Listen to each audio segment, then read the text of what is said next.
LIC agent ಆಗಿರ್ತಾರೆ. ಅವ್ರದ್ದು LIC insurance policy ಇರುತ್ತೆ, ನಾನು ಕೊಡಿಸ್ತೀನಿ ಅಂತ ಹೇಳ್ಬಿಟ್ಟು ಇವ್ರನ್ನ ಕರ್ಕೊಂಡು ಹೋಗ್ತಾರೆ ಬ್ಯಾಂಕ್ಗೆ in the year 2000. And he opens a joint account and she says that she went to the account, she signs on the papers but she doesn't Went to know. the bank, not to the account. I mean, sorry Manoj, she went to the bank but she does not know on what papers she has signed there.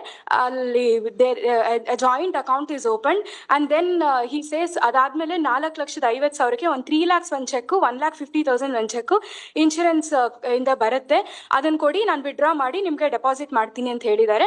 ಅದನ್ನ ತಗೊಂಡಿದ್ದಾರೆ. ಅದಾದ್ಮೇಲೆ deposit ಮಾಡಿದ್ದಾರೆ, ದುಡ್ಡು ಕೊಟ್ಟಿಲ್ಲ. 2006 ಅಲ್ಲಿ ನಾನು police complaint ಕೊಡ್ತೀನಿ. Police ಅವ್ರು ಇವ್ರನ್ನ ಕರೆಸ್ತಾರೆ. ಪೊಲೀಸ್ ಸ್ಟೇಷನ್ ನಲ್ಲಿ ಒಂದು ಬಾಂಡ್ ಎಕ್ಸಿಕ್ಯೂಟ್ ಮಾಡ್ತಾರೆ, ನಾನೇ ಯೂಸ್ ಮಾಡ್ಬಿಟ್ಟಿದ್ದೀನಿ, 7 ಲಕ್ಷ ರೂಪಾಯಿ ನಾನು ರಿಟರ್ನ್ ಮಾಡ್ತೀನಿ, ಪ್ರತಿ ತಿಂಗಳು ಇಷ್ಟಿಷ್ಟು ಅಮೌಂಟ್ ಕೊಡ್ತೀನಿ ಅಂತ. That is exhibited as exhibit P1, that is marked as exhibit P1 ಮೆಲೋಡ್ಸ್.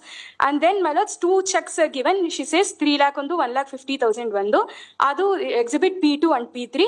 ಅದಾದ್ಮೇಲೆ 1,20,000 ತನಕ ಒಂದು 6,000, 6,000, 30,000 ಹಂಗೆ ಕೊಡ್ತಾರೆ. ಆದ್ಮೇಲೆ ಕೊಡ್ಲಿಲ್ಲ. 2009 ಅಲ್ಲಿ ನಾನು ಕಂಪ್ಲೇಂಟ್ ಕೊಟ್ಟಿದ್ದೀನಿ for cheating that he is induced in. She has also filed a suit for recovery of money, Malad. She has got a decree in her favor, Malad.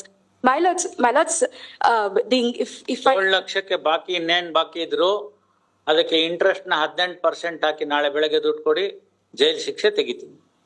ಅಲ್ಲ, ಇದು ಸೂಟ್ ಆಗಿ 9 ಬೇಡ ಅಂದ್ರೆ ನಿಮ್ ಇನ್ನೇನ್ ಬೇಕೋ ಆರ್ಗ್ಯುಮೆಂಟ್ ಅಲ್ಲ, 9,20,000 ಆರ್ಡರ್ ಆಗಿತ್ತು, ಅದ್ರಲ್ಲಿ ಮೈನಸ್ 1,20,000 ಗೊತ್ತಾಯ್ತೋ ಇಲ್ವೋ.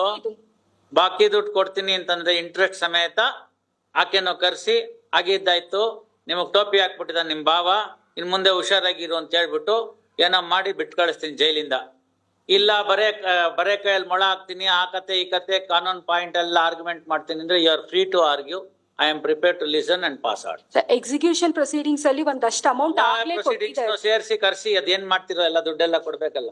Well, he is a cancer patient, Malas. I'll ask him to come before. ಮಾಡಬಾರದು ಮಾಡಿದ್ರೆ ಇನ್ನೇನಾಗುತ್ತೆ?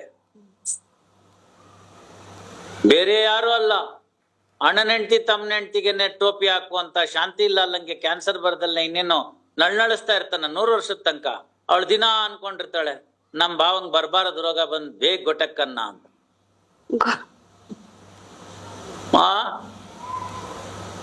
ಗಂಡ್ಸತ್ ವಿಧವೆಗೆ ಇನ್ನು ಕನ್ನಡದಲ್ಲಿ ಆಡ್ಕೆ ಮಾತಿದೆ ರೂಢಿನಲ್ಲಿ, ಅದ್ ಅನ್ಬಾರ್ದು ಅಂತ ವಿಧವೆ ಅಂತ ಯೂಸ್ ಮಾಡ್ತಾ ಇದ್ದೀನಿ. ಅಂತವ್ರ ದುಡ್ಡಿಗೆ ಟೋಪಿ ಹಾಕ್ತಾರಲ್ಲ, ಇದೆಲ್ಲ ಹಳ್ಳಿ ಕಡೆ ನೀವು ಭಾಷಣ ಕೇಳ್ಬೇಕು, ಎಂತೆಂತ ಮಾತಲ್ಲ ಅಂತವ್ರು ಬೈತಾರೆ ಅಂತ. ಅದೆಲ್ಲ ಇಲ್ಲಿ ಹೇಳಿದ್ರೆ ನನ್ ಬಾಯಿ ಕೆಟ್ಟೋಗುತ್ತೆ, ಮತ್ ಸ್ಥಾನಕ್ಕೆ ಅಗೌರವ ಅಷ್ಟೇ. ಅದೇನ್ ಬಾಕಿ ಇದೆಯೋ ಎಲ್ಲ ದುಡ್ಡು ತಗೊಂಡ್ ಬನ್ನಿ, ಕೊಡಿಸ್ತೀನಿ. ಅಯ್ಯಮ್ಮಂಗೆ ಹೇಳ್ತೀನಿ ಶಾಪ ವಾಪಸ್ ತಗೊಂಡ್ಬಿಡು ದುಡ್ಡು ಬಂತಲ್ಲ ಅಂತ. ಯಾರಿಗ್ ಗೊತ್ತು ಕ್ಯಾನ್ಸರ್ ಕ್ಯೂರ್ ಆಗ್ಬೋದು. ಯಾವತ್ ನಾಳೆ ಕರೆಸ್ತಿರೋ ಸೋಮವಾರ ಅವ್ರಿಗೆ ತುಂಬಾನೇ ಹುಷಾರಿಲ್ಲ. ತುಂಬಾನೇ ಆಗತ್ತೆ ಹೇಳ್ತಾ ಇದೀನಲ್ಲ, ಕ್ಯಾನ್ಸರ್ ಅನ್ನೋದೇ ಅಂತ ರೋಗ. ಇನ್ ಸ್ವಲ್ಪ ದಿನ ಬಿಟ್ಬಿಟ್ರೆ ಅಲ್ಲೇ ಶಿವಾಯ ನಮಃ 75 years ಆಗುತ್ತೆ. ಇನ್ನೇನ್ ನಾಳೆಗಳಿಗೆ ನಾಡಿದಾದ್ಮೇಲೆ ಕಡಿಮೆ ಆಗುತ್ತೋ ಜಾಸ್ತಿ ಆಗುತ್ತೋ ವಯಸ್ಸು? ಇನ್ನೊಂದೇನಂದ್ರೆ ಇವ್ರೆಲ್ಲ ವಯಸ್ಸು ಹೋಗ್ತಾ ಹೋಗ್ತಾ ಜಾಸ್ತಿ ಆಗುತ್ತಾ ಕಮ್ಮಿ ಆಗುತ್ತಾ? ಜಾಸ್ತಿನೇ ಆಗುತ್ತೆ. ಮತ್ತೆ ಅಲ್ಲ ಡಾಕ್ಟರ್ ಇನ್ನೇನು ಇಲ್ಲ ಇವ್ರದ್ದು ದಿನಗಳಷ್ಟೇ. ಸುಮ್ನೆ ಆರಾಮಾಗಿ ಜೈಲ್ಗೆ ಹೋಗಿ ಸೇರ್ಕೊಂಡ್ಬಿಡ್ಲಿ. ಈಗ ಸಸ್ಪೆನ್ಷನ್ ಮಾಡಿದೀವಲ್ಲ ತೆಗೆದಾಕ್ಬಿಡ್ತೀವಿ, ಬೇಗ ತೀರ್ಮಾನ ಕೊಟ್ಬಿಡ್ತೀವಿ. ಪೊಲೀಸ್ನವ್ರು ಬರ್ತಾರೆ ನಡಿಯಪ್ಪ ರಾಜ್ಕುಮಾರ್ ಅಂತ ಹೇಳ್ತಾರೆ, direct passport, no immigration.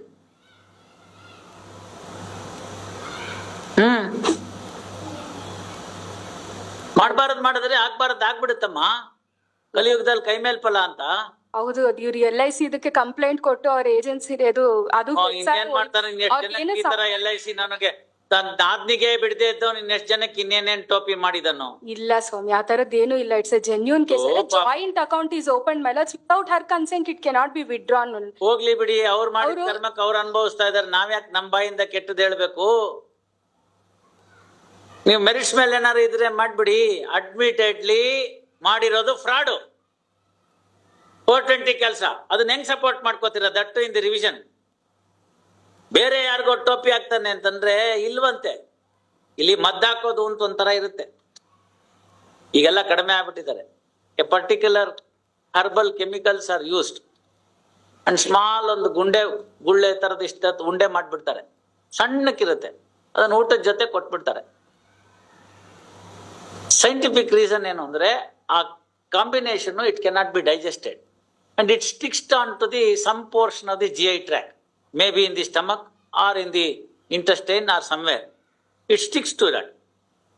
Automatically the person feels indigestion, so many things. ಊಟ ಸೇರೋದಿಲ್ಲ, ತಾಪತ್ರೆ ಆಗುತ್ತೆ, because some foreign body is inside. ಇದನ್ನ ವಾಪಸ್ ತೆಗ್ಸೋಕು ಮಾರ್ಗ ಗೊತ್ತಿದೆ, ಆ ಮದ್ದನ್ನ ಗೊತ್ತಾಯ್ತಲ್ಲ. ಅಂದ್ರೆ ಅದಕ್ಕೆ ಕೌಂಟರ್ ಏನೋ ಕೊಟ್ರೆ ಅದು ಹೊರಗೆ ಬಂದ್ಬಿಡುತ್ತೆ, ವಾಂತಿನಲ್ಲೋ ಐದರ್ ಮೋಷನಲ್ಲೋ ಹೊರಟೋಗ್ಬಿಡುತ್ತೆ. If it is in the stomach, ವಮನ ಅಂತ ಆಯುರ್ವೇದದಲ್ಲಿ. ವಮನ ಅಂತಂದ್ರೆ ಊರ್ಧ್ವಮುಖವಾಗಿ ಬರ್ತಕ್ಕಂಥದ್ದು. ಅದು ಜಠರದಲ್ಲಿದ್ದಾಗ ಮಾತ್ರ ವಾಂತಿ ಸಾಧ್ಯ, ಗೊತ್ತಾಯ್ತಲ್ಲ. ಸ್ಟಮಕ್ ವಾಶ್ ಅಂತ ಇಂಗ್ಲಿಷಲ್ಲಿ ಕರಿತೀವಲ್ಲ, ಅದೇ, ಇನ್ನೇನು ಇಲ್ಲ. ಅದಕ್ಕೆ ವಮನ ಅಂತ. ಅಂದ್ರೆ ಅಪ್ವರ್ಡ್ ಪ್ರೆಷರ್ ಕ್ರಿಯೇಟ್ ಮಾಡ್ತಾರೆ, ಕ್ರಿಯೇಟ್ ಮಾಡಿಬಿಟ್ಟು ಹೊರಗಡೆ ಹಾಕ್ಸ್ಬಿಡೋದು, ರಿವರ್ಸ್ ರೂಟಲ್ಲಿ ಬಂದಂಗಾಗುತ್ತೆ. ಅದಿಲ್ಲದೆ ಹೋಯ್ತು ಅಂತಂದ್ರೆ it has to pass through the entire GI tract. ಮೊದಲು ಸಣ್ಣ ಕರಳಿಗೆ ಹೋಗ್ಬೇಕು, ಆಮೇಲೆ ದೊಡ್ಡ ಕರಳಿಗೆ ಹೋಗ್ಬೇಕು, ಆ ಟೈಮ್ ಎಲ್ಲ ತೆಗೆದುಕೋಬೇಕು. ಅದನ್ನ ಕೆನ್ಲಿ ಸ್ಪೀಡ್ ಇಟ್ ಅಪ್, ಬೇಕಾದಷ್ಟಿದೆ ಅದಕ್ಕೆಲ್ಲ. ಪರ್ಗೆಟಿವ್ಸ್ ಅಂತ ಕರೀತಾರೆ, ಅದನ್ನ ಕೊಡ್ತಾರೆ. ಅದು ಕೊಟ್ರೆ ಬೇಗ ಅದೆಲ್ಲ ಕ್ರಿಯೇಷನ್ ಆಗಿ ಪ್ರೆಷರ್ ಕ್ರಿಯೇಟ್ ಆಗಿ ಹೋಗಿ ಅದು ಮೋಷನಲ್ ಹೊಟ್ಟೋಗ್ಬಿಡುತ್ತೆ. ಈ ತರ ಔಷಧಿ ಗೊತ್ತಿದೆ ಅವ್ರಿಗೆ. ಈ ಮದ್ದು ಹಾಕೋದು ಕಲ್ತ್ಬಿಟ್ಟಿರ್ತಾರಲ್ಲ, ಅದನ್ನ ಯಾರ ಮೇಲಾರು ಎಕ್ಸ್ಪೆರಿಮೆಂಟ್ ಮಾಡ್ಬೇಕಲ್ಲ. ಕಲ್ತಿರೋನು ಹೆಂಡತಿ ಆದ್ರೆ ಈಜಿಗೆ ಸಿಕ್ಕೋದೆ ಪಾಪ ಗಂಡ, ಅವನ ಮೇಲೆ ಹಾಕ್ಬಿಡ್ತಾಳೆ. ಆ ರಿವರ್ಸ್ ಪ್ರೋಸೆಸ್ ನ ಸರಿಯಾಗಿ ಕಲ್ತಿಲ್ದೆ ಹೋದ್ರೆ ಅಭಿಮನ್ಯು ಚಕ್ರವ್ಯೂಹ ಆಗ್ಬಿಡುತ್ತೆ.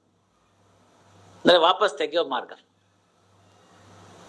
ಮಕ್ಕಳ ಮೇಲೆ ಹಾಕೋರ್ನ ನೋಡಿದೀನಿ ನಾನು. ಯಾರೋ ಸಿಕ್ತೆ ಹೋದ್ರೆ ಮಕ್ಕಳ ಮೇಲೆ ಹಾಕ್ಬಿಡೋದು ಅಂತ ಚಟ. ಅದು ಒಂದ್ಸತಿ ಕಲ್ತ್ಬಿಟ್ ಮೇಲೆ ಮ್ಯಾಜಿಕ್ ಮಾಡ್ದಂಗೆ ಇದು ಮಾಡಿ ಹಂಗ್ ತೆಗೆಯೋದು, ಹಿಂಗ್ ಮಾಡೋದು ಹಂಗ್ ತೆಗೆಯೋದು, ಹಂಗ್ ಮಾಡೋದು ಹಂಗ್ ತೆಗೆಯೋದು. You understand that? ಇವನು ಹಂಗೆ ಫ್ರಾಡ್ ನ ಮೊದಲು ನಾದ್ನಿ ಮೇಲ್ ಮಾಡಿ ಆಮೇಲೆ ಯಾರ್ಯಾರು ಮಾಡೋದು.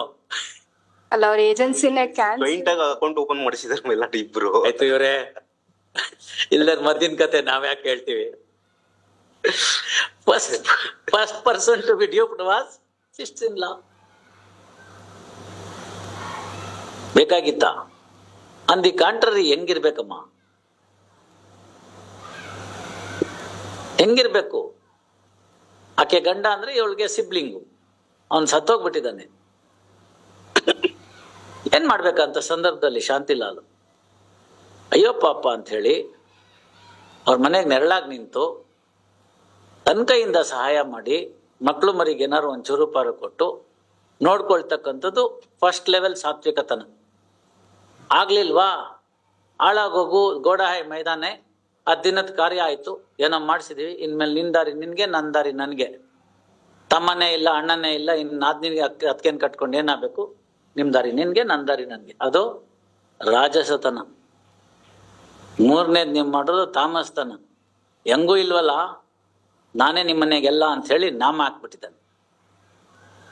ಪಾಪ ಅವಳು ಗಂಡನ್ ಕಳ್ಕೊಂಡು ಮಕ್ಕಳನ್ನ ಇಟ್ಕೊಂಡು ಭಾವ ಮೋಸ ಮಾಡಲ್ಲ ಅನ್ಕೊಂಡು ಅವ್ನು ನಂಬ್ಕೊಂಡು ಹೋದ್ರೆ ಟೋಪಿ ಹಾಕ್ಬಿಡ್ತೀರಾ? ಕರ್ಕೊಂಡೋಗಿ. At the inception that dirty mind is there. You understand that? At the inception ಕರ್ಕೊಂಡೋಗಿ ಅವಳ ಹತ್ರ ಸೈನ್ ಹಾಕಿಸ್ದಾಗ್ಲೇ ಗೊತ್ತಿದೆ ಅವನ್ಗೆ ಮಾಡ್ಬೇಕಾದೆಲ್ಲ ಕುಕೃತ್ಯನ, ಫುಲ್ ಡರ್ಟಿ ಮೈಂಡ್ ಕೆಲಸ ಮಾಡಿ ಅವ್ಯವಹಾರ ಏನೇನ್ ಮಾಡ್ಬೇಕು ಎಲ್ಲ ready ಮಾಡ್ಕೊಂಡ್ಬಿಟ್ಟಿದ್ದಾಳೆ.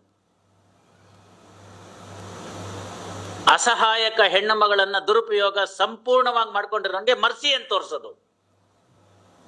You understand that? You understand that? So this is not a case where this court will not be incline to show any mercy to your client, that too in the revisional jurisdiction. ಒಂದೇ ಮಾರ್ಗ ಏನು ಅಂದ್ರೆ ಆ ಎಮ್ಮಂಗೆ ಇವನ್ ಯಾವನ್ಗೋ ಜೈಲ್ಗೆ ಹೋಗೋದ್ರಿಂದ ಏನೂ ಬರಲ್ಲ. ಕಷ್ಟನೋ ಸುಖನೋ ಪಾಪ ಒದ್ದಾಡೋಗ್ಬಿಟ್ಟಿದ್ದಾಳೆ, ಕೋರ್ಟು ಕಚೇರಿ ಅಂತ ಅಳೆದ್ಬಿಟ್ಟಿದ್ದಾಳೆ. ಪೊಲೀಸ್ ಅಂದ್ರೆ ಸುಮ್ಮನೆ ಆಗುತ್ತಾ?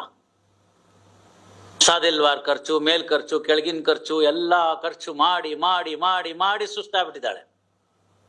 ಒಂದಷ್ಟು ದುಡ್ಡು ನಾನು ಕೊಡಿಸ್ಬಿಡಿ, ಅದೇನೋ ಮಾಡ್ತಾಳೆ, ಹೋಗ್ಲಿ ಬಿಡಮ್ಮ ಮಾಫ್ ಮಾಡ್ಬಿಡು ಅಂತೀನಿ. ಎಲ್ಲ ಹೆಣ್ಮಕ್ಳು ಹೃದಯನೂ ಅತ್ಯಂತ ಕರುಣಾಮಯಿಗಳಂತೆ, ಕ್ಷಮೆಯಾ ಧರಿತ್ರಿ ಅಂತ. ಅದಕ್ಕೆ ಹೋಗ್ಲಿ ಬಿಡು, ಮಾಫ್ ಮಾಡ್ಬಿಡು ಅಂತ ಹೇಳ್ತೀನಿ ಆ ಯಮ್ಮನ್ ಕರ್ಸಿ. ದೊಡ್ಡಮ್ಮನಿ ಬರೇ ಕೈಯಲ್ಲಿ ಮೊಳ ಹಾಕೋಂಗಿಲ್ಲ. ಕ್ಯಾನ್ಸರು 4 ಆಣಿಗೆ 8 ಆಣಿ ಕೊಡ್ತೀನಿ, 8 ಆಣಿಗೆ 1 ರೂಪಾಯಿ ಕೊಡ್ತೀನಿ, ಅವೆಲ್ಲ ನಡೆಯಲ್ಲ. Please, I'll advise. Monday at 2:30, get your client. Please. You also try to contact the complainant to be present. We'll put an end to this.